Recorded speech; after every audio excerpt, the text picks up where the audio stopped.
Ya baik, selamat pagi Bapak Ibu, Shalom. Bersyukur kepada Tuhan untuk kesempatan untuk bisa melayani di PA Division pada pagi hari ini. Saya bersyukur untuk kesempatan ini. Sebelum Bapak Ibu dan saya membaca dan merenungkan firman Tuhan, mari kita bersama-sama menghadap Tuhan, kita minta pertolongan Tuhan dan anugerah Tuhan waktu kita merenungkan firman Tuhan. Kita berdoa. Bapa, kami datang kepadamu menaikkan syukur kami oleh karena Engkau adalah Allah yang mengasihi dan mencintai kami dengan tidak terbatas. Engkau yang memberikan kepada kami kehidupan, Engkau yang memelihara hidup. Bahkan melalui perjuangan-perjuangan kami yang terbatas, Engkau telah memberikan hidup dan berkat yang tidak terbatas kepada kami. Secara lahiriah pun kami menikmatinya. Namun lebih lagi secara spiritual kami boleh menikmatinya di dalam Kristus. Pemberian Allah yang besar, tanda cinta kasih Allah yang paling besar bagi kami. Kami mengucap syukur untuk semua kebaikan yang Engkau berikan itu. Bahkan kami bersyukur karena Engkau tidak henti-hentinya menunjukkan cinta kasih-Mu. Setelah menebus dan menyelamatkan kami di dalam Kristus, Engkau memberikan firman kepada kami. Sehingga kami yang terbatas, kami yang berdosa ini boleh mengenal Allah yang suci dan kehendak-Nya. Kiranya Tuhan hadir di tengah-tengah kami ketika kami membaca dan merenungkan firman Tuhan. Ini doa dan permohonan kami di dalam nama Tuhan Yesus. Kami berdoa dan kami mengucap syukur sekaligus menyambut firman Tuhan. Amin. Ya, Bapak Ibu, tema yang kita bahas di dalam 2 minggu ini berkaitan dengan apa yang kita sebut sebagai kedaulatan Allah. Nah, tentu saja pembicaraan atau percakapan mengenai kedaulatan Allah adalah sebuah percakapan yang terlalu luas untuk Bapak Ibu dan saya selesaikan di dalam 2 pertemuan, di dalam 2 jam gitu. Maka mau nggak mau saya menyempitkan ya, tema ini. Ya, saya ajak kita membahas sedikit mengenai kedaulatan Allah. Lalu hari ini kita mengaitkan dengan apa yang kita sebut sebagai penderitaan. Itu pun kita mesti sempitkan lagi, mungkin itu kepada penderitaan orang percaya dan tujuan Tuhan di baliknya. Jadi tentu saja ini adalah sebuah tema yang dengan sengaja disempitkan supaya kemudian kita bisa mendapatkan pemahaman yang sedikit lebih luas pada saat yang sama. Juga ini berkaitan dengan konteks ya. Waktu Bu Cucu tanya mengenai tema, kita bicara mengenai kedaulatan Allah, tetapi kemudian mau subtemanya itu berkaitan juga dengan apa yang saya sebut sebagai pergumulan eksistensial. Beberapa waktu yang lalu sebelum menentukan tema ini, ada satu orang tua yang datang setelah pelayanan lalu kemudian ngobrol di kantor, dan waktu dia cerita seluruh pergumulannya, saya hanya di dalam hati saya sambil mendengar sambil berpikir, kok ada ya orang yang punya pergumulan penderitaan sampai sedemikiannya di dalam ketersendirian. Mendengar dia saja pun saya sudah sulit untuk menjawab, ya, memberikan jawaban atau memberikan penjelasan mengenai apa yang terjadi. Satu-satunya yang saya ingat di dalam pikiran saya waktu dia cerita bagaimana waktu dia muda, dia berjuang untuk hidupnya dan keberhasilan membuat banyak orang ada di sekelilingnya dia. Tetapi setelah dia makin lama makin tua, dia rasa ada banyak kegagalan yang dia hadapi, dia mulai merasa tersendiri. Bahkan anak-anaknya pun tidak bisa ada bersama-sama dengan dia. Pertanyaan terakhir itu dia cuma bilang, jadi apa yang Tuhan mau? Sebenarnya apa sih yang sementara terjadi? Apakah Tuhan masih mengasihi saya? Apakah Tuhan hadir dalam kehidupan saya yang tersendiri dan sedemikian? Sulit sekali untuk menjawab pertanyaan yang seperti itu kalau kita sementara berhadapan dengan orang yang betul-betul bergumul secara eksistensial. Oleh karena itu maka saya memilih untuk membahas mengenai kedaulatan Allah dan pergumulan. Paling tidak itu bisa menjadi jawaban lah dalam waktu yang terlalu pendek ini untuk menguatkan hati kita kalau memang kita sementara bergumul. Sekaligus mempersiapkan kita kalau memang kita belum menghadapi itu, satu saat kita akan menghadapi. Dan berharap juga ini bisa mempersiapkan kita untuk paling tidak kalau kita ada di dalam kondisi yang baik, kita bisa hadir menemani teman-teman kita, rekan-rekan kita yang sementara ada di dalam pergumulan hidup. Oleh karena saya percaya bahwa Tuhan hadir itu juga melalui umatnya seperti Bapak, Ibu, dan saya.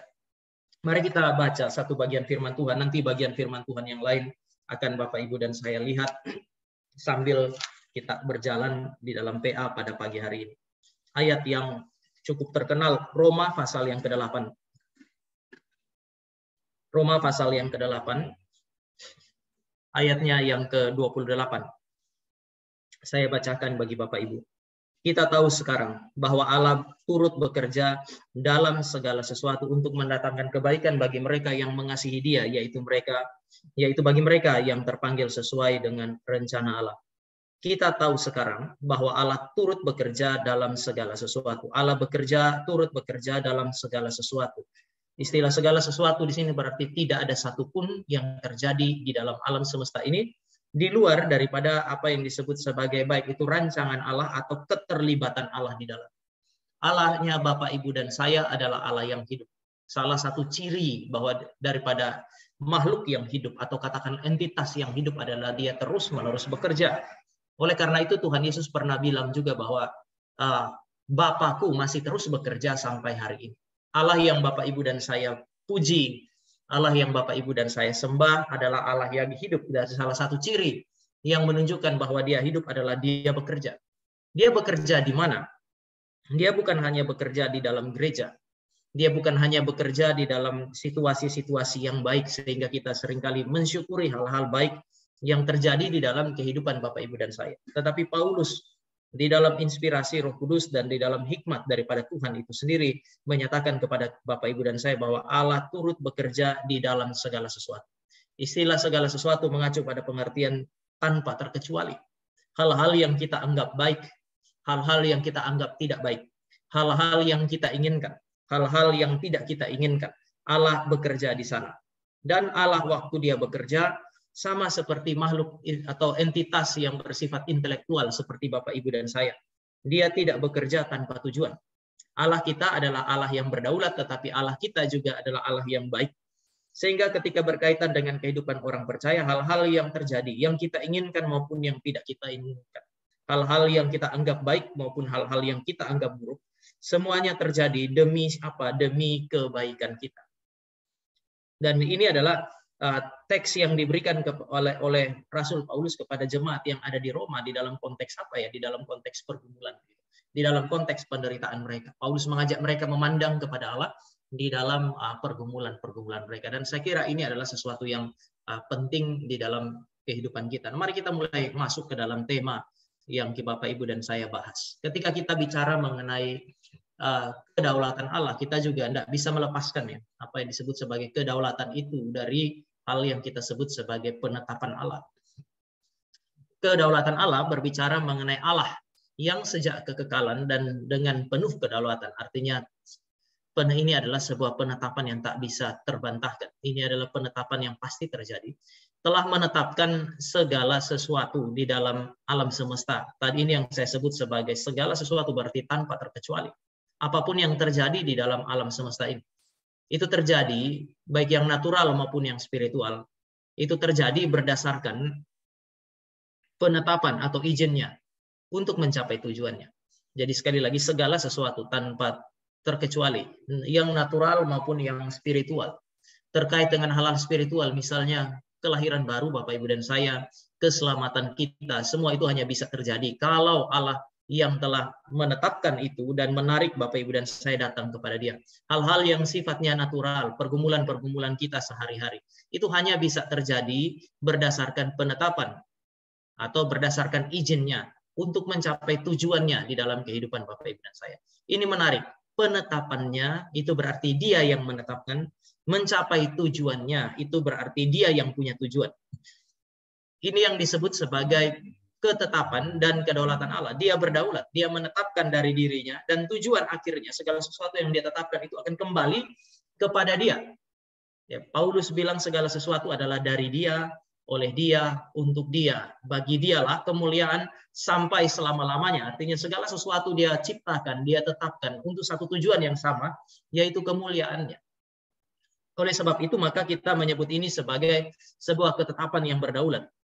Tidak bergantung kepada kita dan tidak berkaitan dengan pertama-tama berkaitan dengan tujuan-tujuan Bapak, Ibu, dan saya. Oleh karena itu maka wajar saja kalau kita mendapati bahwa ada banyak hal di dalam dunia ini kok kita merencanakan, kita sudah mengkalkulasi, memperhitungkan dengan sangat baik, atau kadang-kadang juga enggak terjadi.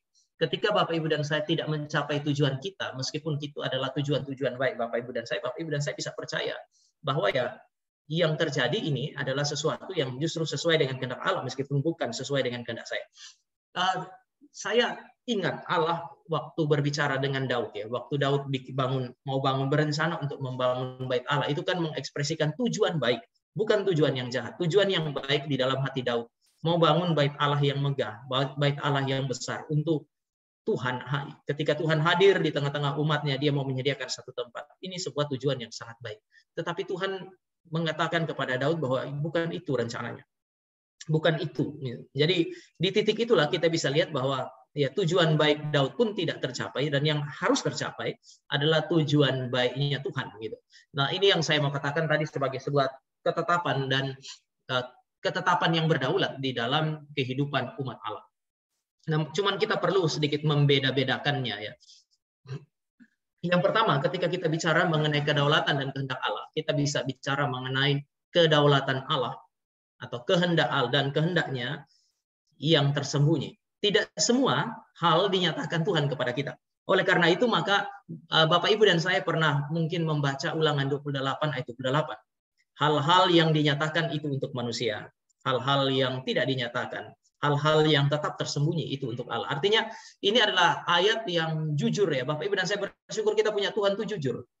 Dia maha tahu, tetapi dia juga bilang bahwa dia yang maha tahu itu tidak membuka semua yang dia tahu kepada Bapak, Ibu, dan saya. Nah, Tuhan kita adalah Tuhan yang terlalu besar. Saya percaya bahwa bahkan pribadinya Allah sendiri itu merupakan sebuah misteri bagi kita kan ya. Ada masa di mana kita bilang kita kenal Tuhan, tapi kan pengenalan Bapak, Ibu, dan saya terhadap Tuhan itu tidak tuntas. Tidak bisa tuntas. Dan inilah keindahan relasi dengan Tuhan. Bahkan sampai nanti di sorga, satu hal yang paling bisa dinikmati oleh Bapak, Ibu, dan saya adalah pengenalan yang tak mungkin tuntas tentang Allah yang terlalu mulia dan terlalu besar itu. Itu membuat pengenalan kita di sorga pun saya yakin terus-menerus mengalami apa yang disebut sebagai pertumbuhan. Dan itulah kenikmatan hidup di dalam relasi dengan Allah nanti di dalam kerajaan sorga. Namun yang saya mau katakan adalah Allah yang berdaulat, yang menetapkan segala sesuatu, itu tidak menyatakan, tidak membukakan semua kepada kita. Dia menetapkan segala sesuatu, tetapi tidak semua dibukakan kepada Bapak, Ibu, dan saya. Ini disebut sebagai kehendak Allah yang tersembunyi. Kadang-kadang kita baru memahaminya setelah sesuatu terjadi. Saya kasih satu contoh mungkin di dalam Alkitab itu kan kira-kira 20-an tahun Yusuf itu mengembara ya. Dimasukkan ke dalam sumur, dijadikan budak, kemudian ada di dalam penjara. Wah, itu penderitaan yang sangat hebat. Di dalam penderitaan yang hebat itu mungkin Yusuf kemudian bertanya-tanya apa maksud Tuhan sampai membuat saya melewati perjalanan yang panjang. Pertanyaan ini kan sama dengan pertanyaan Bapak, Ibu, dan saya ketika kita menderita. Tuhan, maksudnya apa sih? Ya. Apa yang Engkau inginkan dari situasi yang hari ini saya hadapi, misalnya pergumulan dan penderitaan? Itu adalah pertanyaan yang normal ketika kita bergumul lalu kita bertanya kepada Tuhan. Tetapi kita mesti ingat bahwa karena Allah berdaulat, kadang-kadang Dia menjawab, Dia menyatakan kepada kita apa yang Dia inginkan di balik penderitaan. Ada waktu tidak. Yusuf baru mengerti itu setelah dia lihat bahwa melalui perjalanan yang panjang penuh dengan penderitaan itu, kemudian ternyata Allah merencanakan untuk memelihara kehidupan satu bangsa yang besar, umat pilihannya. Melalui apa? Melalui pergumulan dan penderitaannya dia. Maka waktu saudara-saudaranya ketakutan terhadap dendamnya karena memang dia punya kuasa hari itu, dia bilang kepada mereka, kamu mereka-rekakan yang jahat, tetapi Allah mereka-rekakannya untuk kebaikan. Saya kira inilah yang Bapak, Ibu, dan saya bisa sebut sebagai apa yang disebut sebagai kehendak Allah yang tersembunyi. Tidak semua kehendak Allah yang ditetapkan terkait dengan segala sesuatu dibukakan kepada kita. Ada masa hal-hal tertentu dibukakan kepada kita, tetapi tidak semua. Dan kalau Allah telah menetapkan sesuatu, Bapak, Ibu, dan saya, kejahatan atau perlawanan umat manusia itu tidak dapat menggagalkan kehendak Allah. Nggak ada. Nggak ada satu apapun di dalam dunia ini yang bisa menggagalkan kehendak Allah, termasuk perlawanan-perlawanan manusia. Perlawanan-perlawanan manusia tidak bisa menggagalkan kehendak Allah yang berdaulat. Saya mau ajak kita untuk lihat sekarang Kisah Para Rasul pasal yang keempat.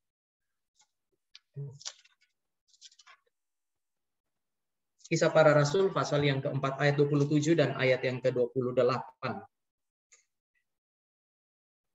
Sebab sesungguhnya telah berkumpul dalam kota ini Herodes dan Pontius Pilatus beserta bangsa-bangsa dan suku-suku bangsa Israel melawan siapa? Melawan Yesus, hamba-Mu yang kudus yang Engkau urapi, untuk melaksanakan segala sesuatu yang telah Engkau tentukan dari semula oleh kuasa dan kehendak.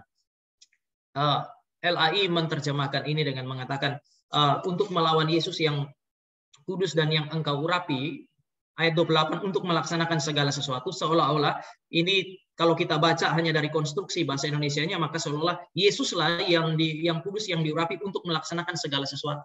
Tetapi kalau Bapak Ibu dan saya lihat di dalam konstruksi bahasa aslinya, yang melaksanakan segala sesuatu yang ditentukan dari semula, justru itu adalah Herodes, Pontius Pilatus, bangsa-bangsa dan suku-suku bangsa yang melawan Yesus. Artinya perlawanan Herodes, Pontius Pilatus, bangsa-bangsa dan suku-suku bangsa terhadap Yesus Kristus itu justru dipakai oleh Allah untuk menggenapi apa yang Dia rencanakan sejak semula.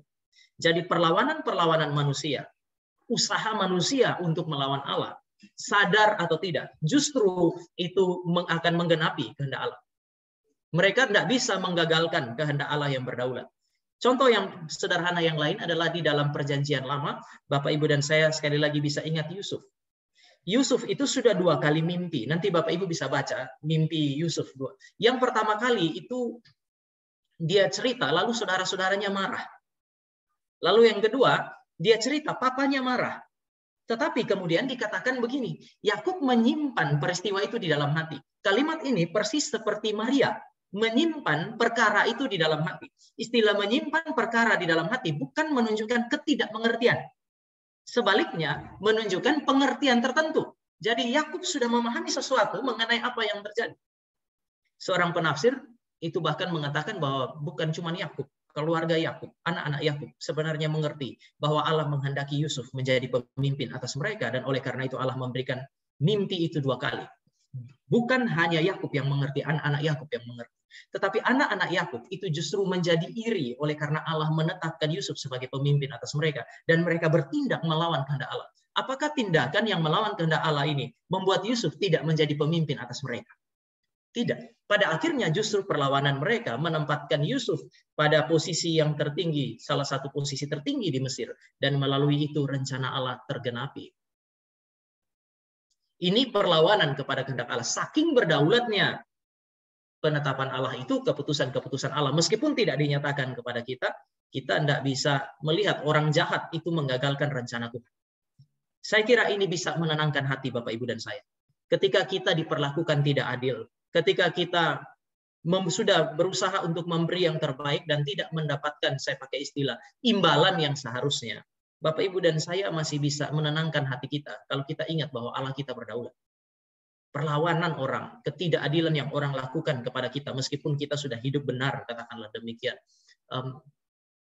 Perlawanan-perlawanan itu, kejahatan-kejahatan itu tidak mungkin terjadi kalau Allah yang berdaulat tidak mengizinkan itu terjadi. Itu hanya bisa terjadi kalau Allah mengizinkan itu terjadi.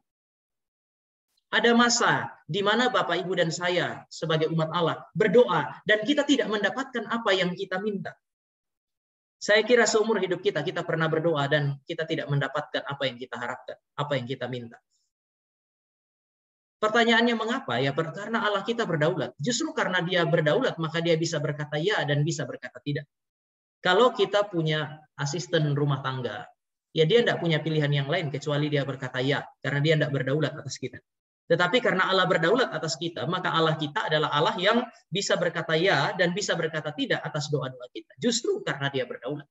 Seringkali ketika kita berdoa, kita senantiasa berharap, dan kadang-kadang kita berdoa dengan konsep kalau saya sudah berdoa, maka pasti Allah akan melakukan apa yang saya minta. Lah, kedaulatan ada di tangan siapa? Di tangan kita yang berdoa atau di tangan Allah yang berdaulat? Doa Bapak, Ibu, dan saya tidak bisa mengubah penetapannya. Apa yang menjadi kehendak baiknya Dia. Dan ketika Dia menetapkan sesuatu terjadi berbeda dengan kehendak dan doa-doa kita, kita mesti ingat bahwa Allah kita adalah Allah yang bijak pada saat yang sama. Sehingga Dia tidak perlu bertanya kepada manusia yang terbatas pemikirannya, apa yang harus terjadi dan apa yang tidak harus terjadi. Maka Bapak, Ibu, dan saya bisa lihat bahwa kedaulatan Allah meliputi segala sesuatu. Dan tidak ada yang bisa mengubah kedaulatan Allah. Tidak ada yang dapat menggagalkan apa yang disebut sebagai kedaulatan Allah. Yang kedua, kita juga menemukan apa yang disebut sebagai kehendak Allah yang dinyatakan. Ya. Allah, ada banyak rahasia di dalam kehidupan Bapak, Ibu, dan saya. Tetapi juga kita menemukan apa yang disebut sebagai kehendak Allah yang dinyatakan. Dan kehendak Allah yang dinyatakan ini adalah kehendak yang dinyatakan melalui hukum atau firman-Nya. Ya. Dia kasih taruh di dalam firman. Jadi kan ada orang pakai istilah, saya mau cari kehendak Tuhan. Kalau Bapak Ibu dan saya mau cari kehendak Tuhan, ya Bapak Ibu dan saya mesti bergumul dengan firman. Secara umum di dalam diri semua manusia Tuhan meletakkan hukumnya, kehendaknya juga di dalam hati nurani. Sehingga di dalam Roma pasal 1, pasal 2, Bapak Ibu dan saya menemukan Paulus berkata, Tuhan itu menuliskan hukum-hukumnya di dalam hati manusia. Apa yang dimaksud dengan Allah menulis hukum-hukum? Ya, Dia berikan apa yang kita sebut hari ini sebagai hati nurani. Oleh karena itu, maka Kristen maupun bukan Kristen, bahkan orang-orang di daerah pedalaman yang orang anggap sebagai primitif pun, kadang-kadang mereka bisa, Bapak Ibu temukan, mengerti. Mencuri itu jahat, membunuh itu jahat, itu tidak boleh terjadi. Karena memang Allah taruh kehendaknya di dalam hati manusia. Artinya, ya, Allah pernah juga menyatakan apa yang disebut sebagai kehendaknya. Dan menariknya, di titik ini Allah juga mengizinkan bahwa kehendak yang dinyatakan itu kadang-kadang tidak ditaati oleh manusia. Dia nyatakan kehendaknya, jangan mencuri, jangan membunuh. Manusia bisa memilih untuk taat atau tidak. Tetapi sekali lagi, prinsip di atas itu. Ketika kita memilih untuk tidak taat pun, jangan berpikir bahwa ketidaktaatan kita akan menggagalkan rencana Tuhan. Itu adalah sesuatu yang tidak mungkin. Ketika pemimpin-pemimpin agama mendengar Tuhan Yesus berkata bahwa dia akan bangkit pada hari yang ketiga, mereka mengirim penjaga untuk memeteraikan kubur itu dan menjaga kubur itu. Tetapi karena Allah telah menetapkan sebagaimana yang difirmankan oleh Kristus bahwa dia akan bangkit pada hari yang ketiga, maka penjaga-penjaga dan meterai pada kubur itu tidak menahan Yesus Kristus untuk bangkit dari antara orang mati dan keluar dari kubur itu, sehingga kubur itu menjadi kosong. Pemimpin-pemimpin agama mengerti apa yang dikatakan oleh Tuhan Yesus, dan justru karena mengerti, maka mereka minta penjaga untuk menjaga kubur itu. Tetapi mereka memilih untuk tidak taat. Mereka memilih untuk melawan. Dan di dalam perlawanan mereka, sekali lagi, tidak dapat menggagalkan rencana Allah. Jadi, kedaulatan Allah itu berbicara mengenai penetapan Allah yang kekal dan pasti terjadi. Dengan demikian kita bisa bilang bahwa semua yang terjadi, kalau sudah terjadi, ya kita bisa terima itu. Pandang itu sebagai kehendak Allah yang baik dalam kehidupan Bapak Ibu dan saya. Bahkan ketika kita berharap bahwa berdoa kepada Allah dan ternyata yang terjadi itu tidak sesuai dengan apa yang kita harapkan atau apa yang kita kehendaki. Nah, mari kita mulai kaitkan kedaulatan Allah ini dengan apa yang disebut sebagai pergumulan hidup Bapak, Ibu, dan saya. Jadi saya mencoba lihat dulu ketetapan dan kedaulatan Allah, dan sekarang mari kita sempitkan pada urusan penderitaan atau pergumulan Bapak, Ibu, dan saya.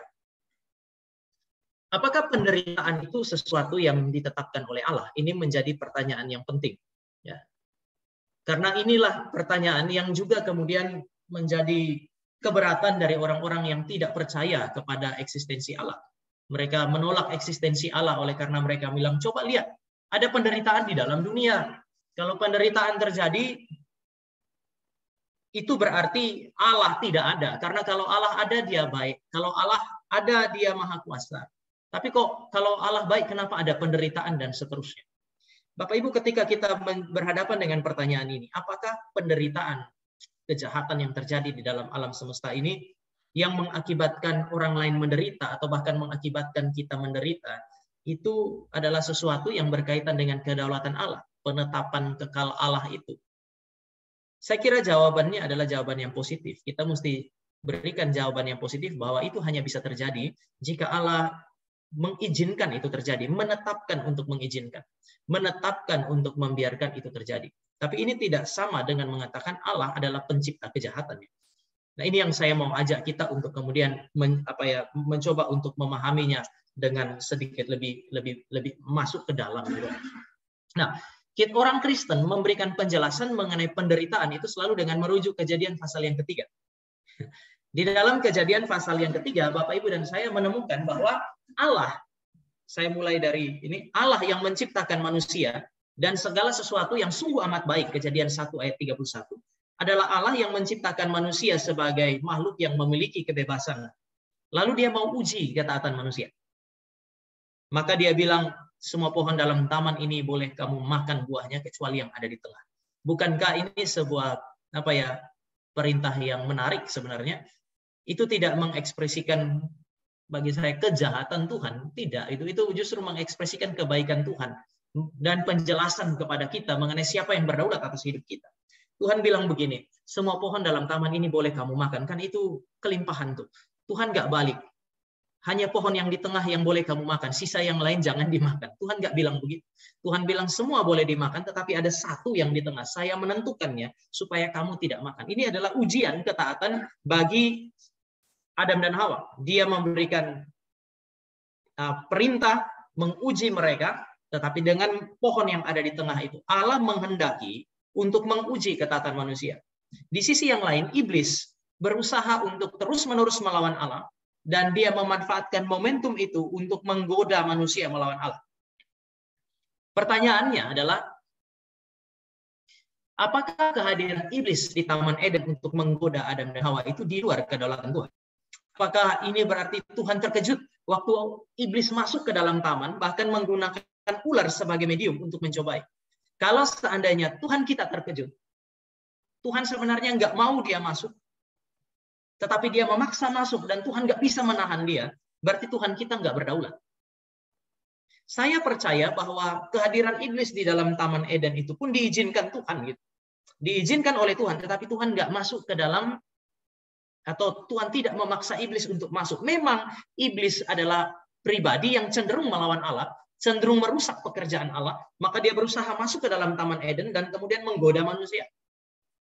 Tuhan mengizinkan, Tuhan membiarkan iblis melakukan apa yang dia mau untuk lakukan. Dan dia masuk ke dalam Taman Eden, dia menggoda manusia.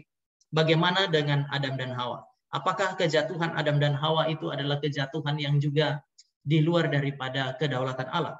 Tuhan itu berharap cemas dari sorga sana waktu lihat Hawa berhadapan dengan ular. Lalu kemudian Alkitab Kejadian 3 ayat 6 mengatakan, perempuan itu melihat bahwa buah itu baik untuk dimakan.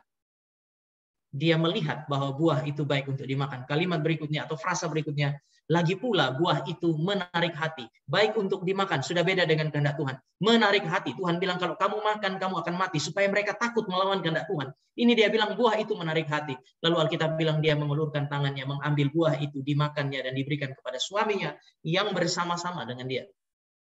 Kita bisa melihat bahwa Hawa mengambil itu dengan bebas berdasarkan pikirannya, perasaan, kehendak yang bertentangan dengan kehendak Tuhan. Pertanyaannya adalah, apakah Tuhan itu punya, kalau kita pakai istilah hati Tuhan, jantungnya Tuhan itu berdegup kencang. Aduh, Hawa ambil nggak ya? Hawa ambil nggak ya? Atau kalau bahasa anak muda, Tuhan bilang, please Hawa, jangan diambil, jangan diambil. Apakah demikian?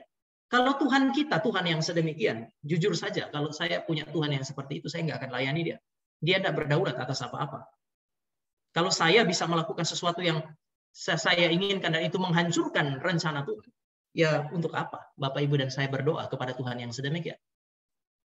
Saya percaya bahwa Allah mengizinkan itu. Allah membiarkan itu terjadi. Allah nggak masuk ke dalam manusia untuk menggerakkan dia melawan hukumnya atau firman-Nya, tidak. Tetapi Allah membiarkan manusia kadang-kadang melakukan apa yang dia kehendaki, menggunakan kebebasannya untuk melawan Allah. Saya kira ini yang menjadi akar daripada persoalan yang kita sebut sebagai masalah kejahatan.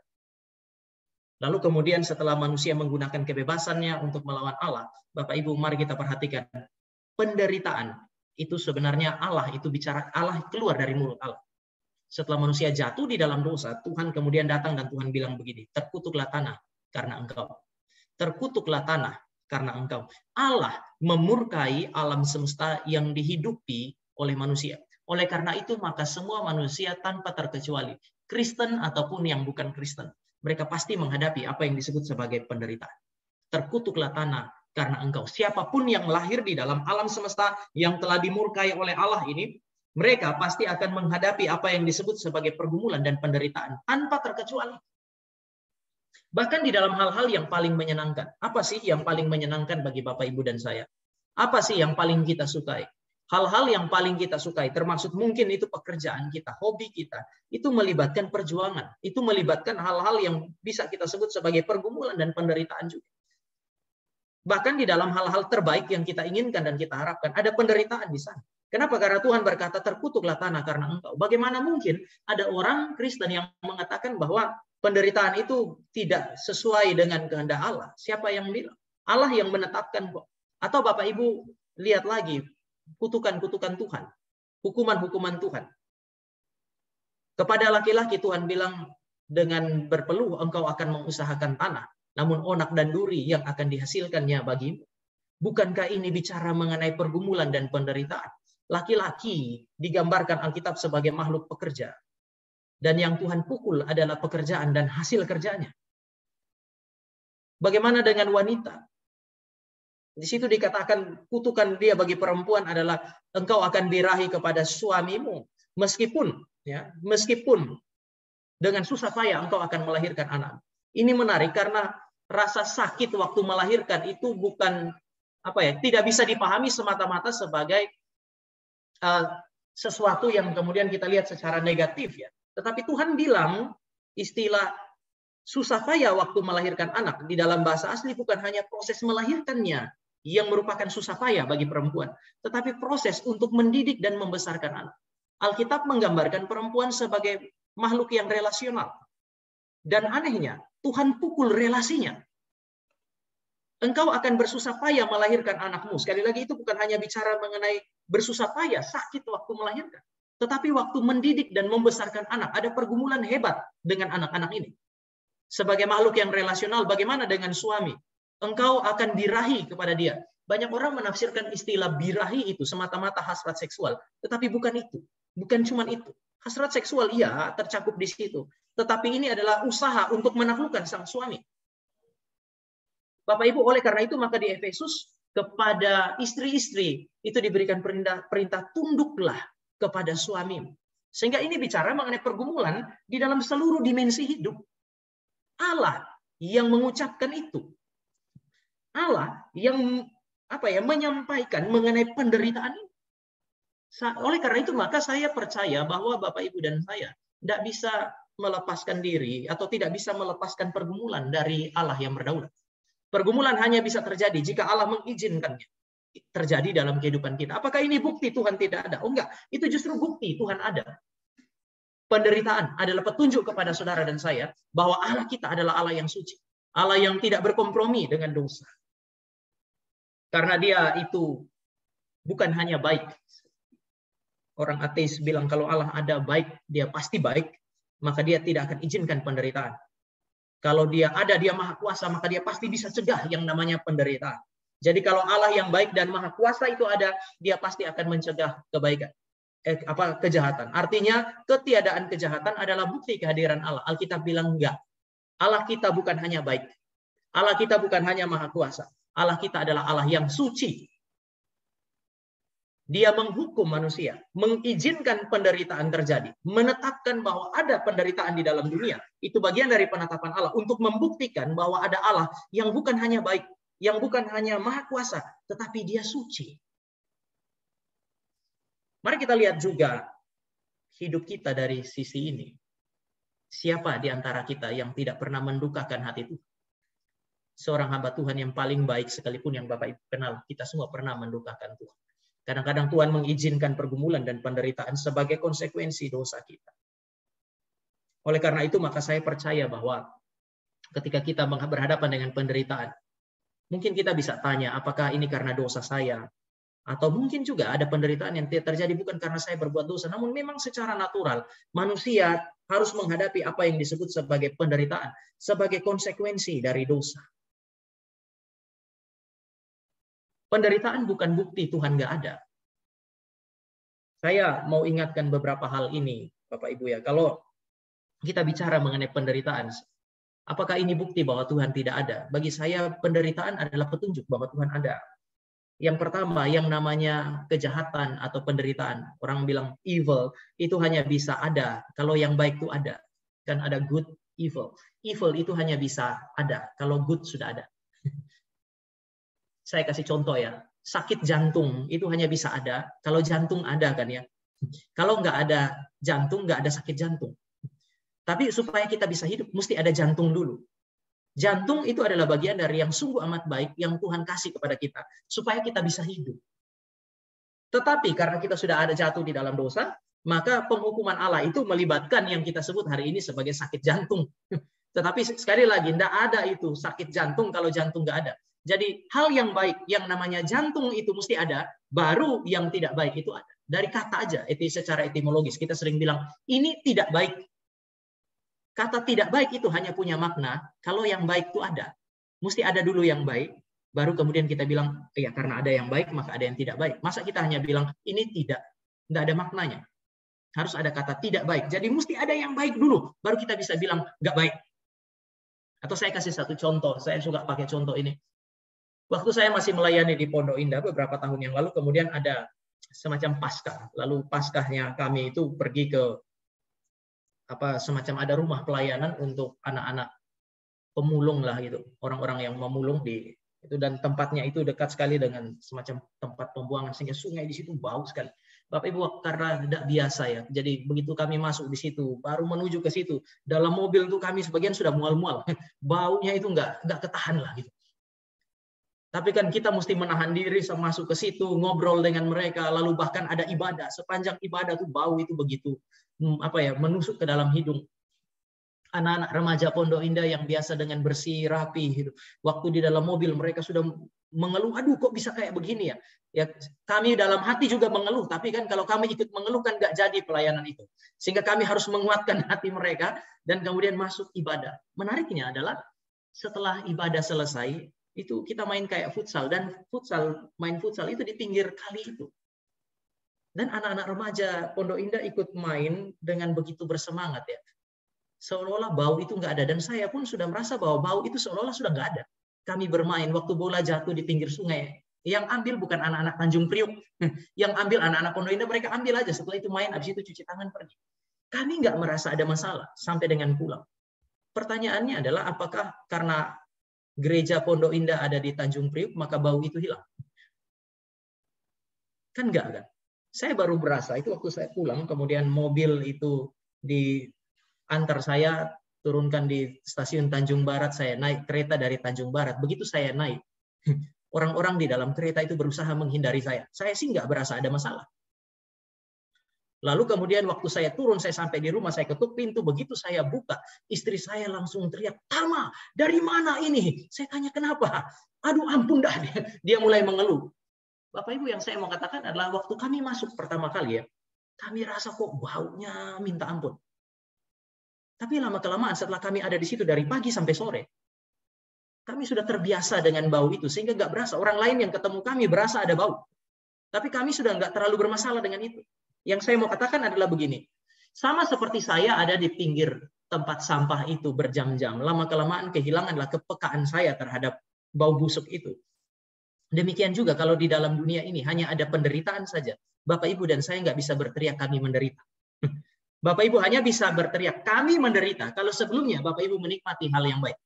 Kondisi ekonomi hari ini tidak baik, itu sebelumnya karena kondisi ekonomi baik. Sekarang saya sudah sakit-sakitan. Oh ya, karena sebelumnya Bapak Ibu adalah orang-orang yang sehat.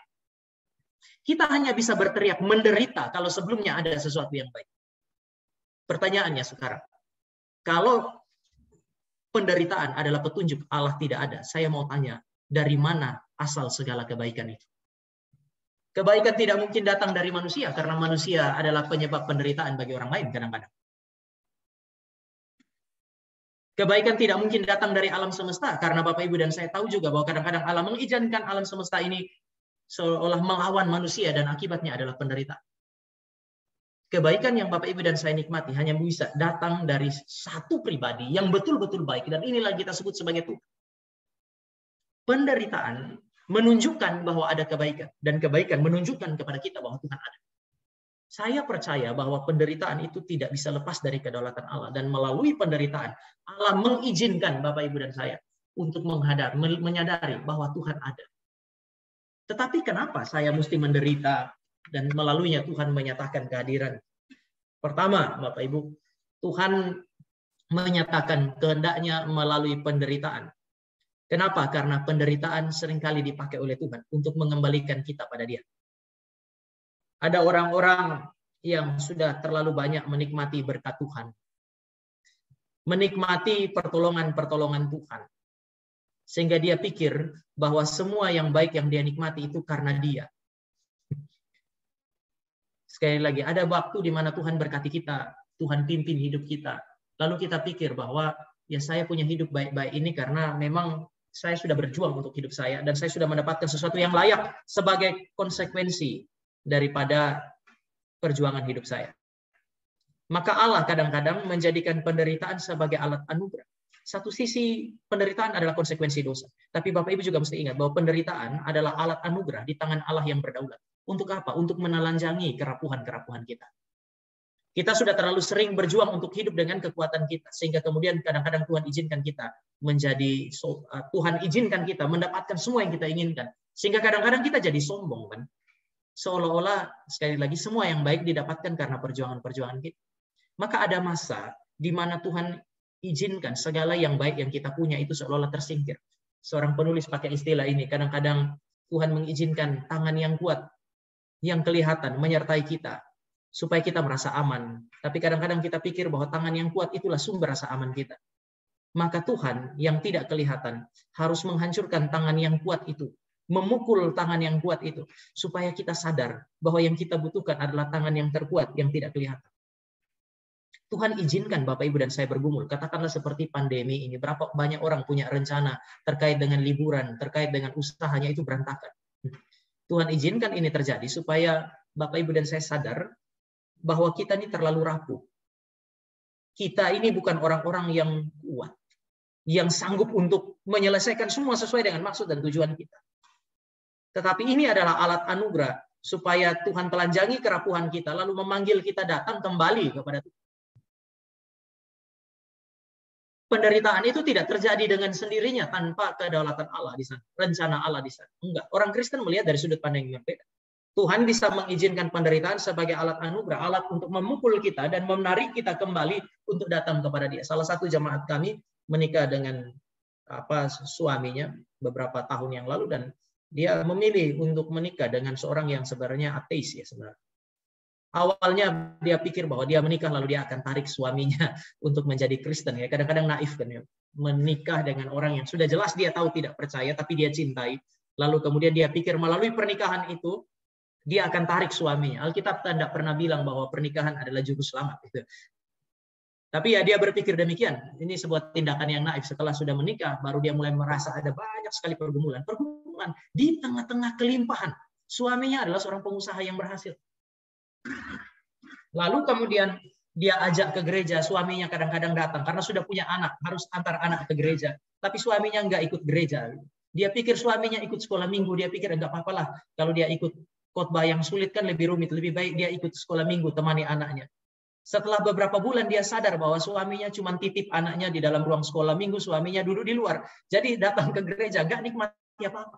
Wah, dia bergumul sampai satu kali dia bilang saya berdoa. Bertahun-tahun dia berdoa supaya Tuhan selamatkan suaminya. Dan memang akhirnya Tuhan jawab doa itu. Tapi bagaimana caranya? Tuhan bikin suaminya bangkrut, habis-habisan. Yang menderita bukan hanya suaminya, dia juga menderita, anak-anaknya menderita. Tetapi melalui proses itu kemudian suaminya bilang, sekarang saya sudah berjuang dengan seluruh kekuatan saya dan sudah tidak bisa. Lalu dia bilang begini sama istrinya. Kamu ajak saya ke gereja. Kalau Tuhanmu itu sanggup selamatkan satu saja usaha saya, supaya kita bisa bertahan hidup, saya percaya. Karena sudah nggak bisa ada kekuatan. Anehnya, setelah itu Tuhan pakai momentum itu untuk kemudian di dalam tanda petik itu mempertahankan satu perusahaannya dia, satu usahanya dia, dan itu dipakai untuk kemudian mereka bisa bertahan hidup dan kemudian lama-kelamaan usahanya bangkit lagi. Untuk menyelamatkan satu orang yang didoakan oleh istrinya, Tuhan hajar seluruh usaha suaminya, itu pertama. Lalu yang kedua, yang menderitakan bukan cuma suaminya, istrinya juga ikut menderita. Istrinya bilang, saya kan berdoa untuk pertobatan suami, kok saya menderita? Saya bilang, ibu, dua hal. Pertama, kadang-kadang kita hanya mau berdoa, tapi kita nggak mau tanggung konsekuensi doa. Kita mau berdoa untuk keselamatan suami, tapi konsekuensi dari doa kita adalah Tuhan menyelamatkan suami. Kadang-kadang melalui penderitaan itu, dan kita tidak mau tanggung itu. Tapi yang kedua, ya Tuhan mesti pukul tangan yang kelihatan yang kuat. Supaya tangan yang tidak kelihatan itu tampak dengan sangat jelas kepada orang Kristen. Ini yang terjadi pada dalam keluarga itu. Dan sekali lagi dengan contoh ini mungkin kita bisa melihat bahwa sebenarnya penderitaan itu bukan hanya sesuatu yang jahat. Penderitaan itu bisa dilihat sebagai alat anugerah untuk menelanjangi kerapuhan kita dan menarik kita untuk apa? Untuk kembali kepada Tuhan. Dan bukankah ini gambar Allah yang sejati? Kita disebut gambar Allah karena kita bersekutu dengan Dia. Yang kedua, penderitaan bisa mengembalikan kita kepada sesama. Mari kita lihat Ulangan pasal yang ke-15. Ya, ini naskah terakhir yang nanti kita baca ya. Ulangan pasal yang ke-15 ayat yang ke-7 dan ayat yang ke-8. Anehnya Tuhan memberkati Israel dan berkata memimpin mereka ke tanah yang penuh dengan susu dan madu. Artinya negeri yang penuh dengan kemakmuran, tapi di negeri yang penuh dengan kemakmuran itu ada penderitaan. Jika sekiranya ada di antaramu seorang miskin, salah seorang saudaramu di dalam salah satu tempatmu di negeri yang diberikan kepadamu oleh Tuhan Allahmu, maka janganlah engkau menegarkan hati ataupun menggenggam tangan terhadap saudaramu yang miskin itu. Tetapi engkau harus membuka lebar-lebar baginya dan membuka tangan lebar-lebar baginya dan memberi pinjaman kepadanya dengan limpahnya. Cukup untuk keperluannya seberapa ia perlukan. Di negeri yang penuh dengan susu dan madu, tetap ada kemiskinan, tetap ada penderitaan. Untuk apa? Untuk mengembalikan manusia kepada sesama. Saya pakai istilah menjadikan manusia sebagai manusia. Mendidik kita untuk memperhatikan orang lain yang menderita. Ini adalah alat anugerah, Bapak Ibu. Dengan mengizinkan mata kita melihat penderitaan, kita itu bisa diajak oleh Tuhan datang dan terlibat di dalam penderitaan orang lain. Tadi sebelum kita mulai ada sharing, saya menangkap ada kedukaan. Dan kemudian Bapak Ibu di dalam PA The Mission ini pergi dan mengunjungi. Bukankah ini bagian daripada menjadi manusia menjadi sesama bagi sesama? Dengan melihat pergumulan dan penderitaan orang lain, Tuhan menggerakkan hati kita untuk datang, mengunjungi, berdoa, dan menghibur. Bukankah Bapak Ibu dan saya bertumbuh justru di dalam pelayanan kepada sesama? Untuk kita bisa keluar melayani sesama, kadang Tuhan memanggil kita melalui penderitaan orang lain. Ketika Tuhan menciptakan Adam dan Hawa, mereka adalah ciptaan yang sempurna, ciptaan yang mulia, tetapi mereka tidak sempurna.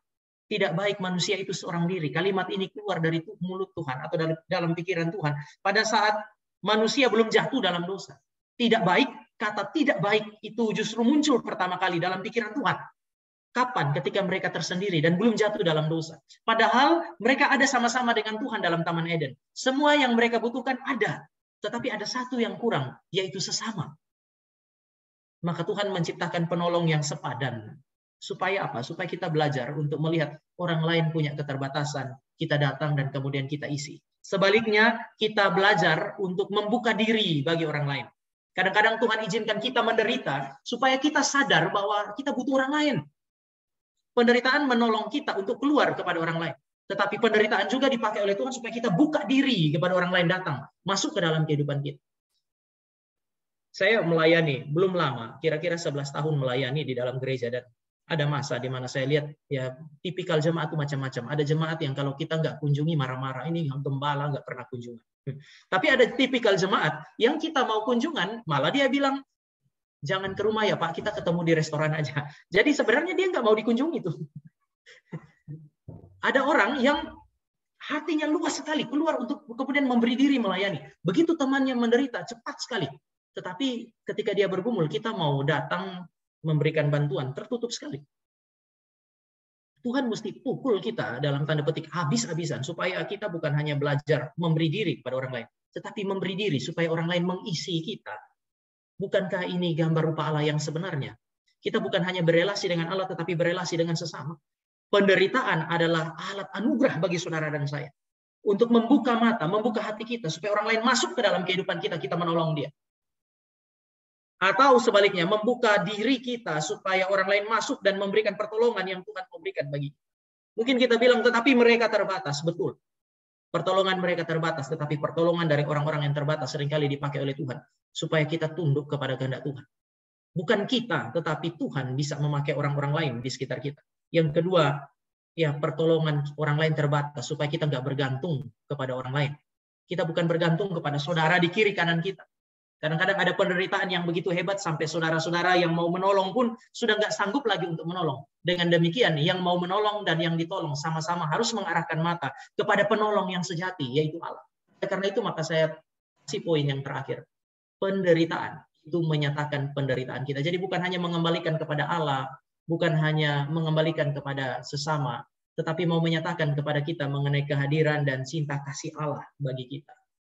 Tadi ayat inilah yang kita baca. Allah bekerja di dalam segala sesuatu untuk kebaikan. Istilah kebaikan itu bukan merasa Allah bekerja dalam segala sesuatu untuk memberi rasa tenang, seolah-olah nggak ada pergumulan. Allah memberikan kekayaan sehingga tidak ada lagi pergumulan fisik. Bukan itu. Istilah kebaikan itu justru mengacu kepada makin lama kita makin menjadi serupa dengan Kristus. Allah bekerja di dalam segala sesuatu, termasuk penderitaan, supaya makin lama kita makin serupa dengan Allah. Makin lama kita makin bersekutu dengan Tuhan. Di dalam penderitaanlah seringkali kehadiran Allah itu terasa nyata. Pemazmur dalam kelimpahan dia bilang di padang rumput yang hijau, di dalam air yang tenang Allah hadir. Tetapi dia bilang di dalam lembah kekelaman. Lembah kekelaman atau lembah bayang-bayang maut adalah lembah yang sangat gelap sehingga domba seringkali nggak rasa kehadiran Tuhan. Tetapi dia bilang gadamu dan tongkatmu, itulah yang menghibur aku. Ini memberi petunjuk bahwa kadang-kadang Tuhan pakai penderitaan. Tuhan diam, tapi dia menyatakan kehadirannya. Melalui apa? Saya kutip, ini yang terakhir ya Bapak Ibu. Saya kutip tulisan seorang penulis C.S. Lewis, dia bilang, Tuhan atau cinta kasih Tuhan itu nampak melalui dua hal. Pertama, dia memberi telinga kepada kita untuk mendengar. Yang kedua, dia berbicara kepada kita. Ini tanda orang saling mencintai. Dua orang yang saling mencintai, C.S. Lewis pakai istilah, mereka akan saling berhadap-hadapan. Untuk apa? Berbicara satu kepada yang lain. Dan yang kedua, memberi telinga untuk mendengarkan apa yang dibicarakan oleh orang lain. Salah satu petunjuk Allah mengasihi dan mencintai Bapak Ibu dan saya di dalam penderitaan adalah waktu kita menderita, Allah pakai momentum itu untuk panggil kita datang berdoa kepada Dia. Dia memberi telinganya untuk mendengarkan suara kita, bahkan di dalam kondisi yang paling buruk. Kesempatan untuk berdoa. Ya Bapak Ibu punya, saya dengar tadi punya waktu-waktu untuk berdoa juga. Itu adalah tanda cinta kasih Tuhan. Kadang-kadang di dalam konteks kita bergumul. Di sisi yang lain, ada masa di mana Tuhan itu dalam penderitaan dia berbicara kepada kita. Di padang rumput hijau air yang tenang, ada penafsir mengatakan rumput hijau air tenang itu bicara mengenai firman Tuhan. Kelimpahan oleh karena ada firman Tuhan.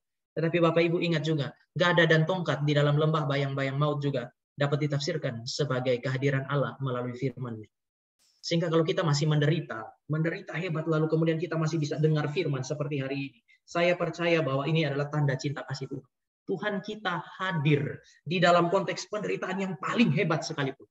Ketika Dia kasih kesempatan bagi kita, sudah terlalu menderita, sampai nggak bisa bikin apa-apa. Lalu kemudian kita berdoa, itu bukti Dia hadir.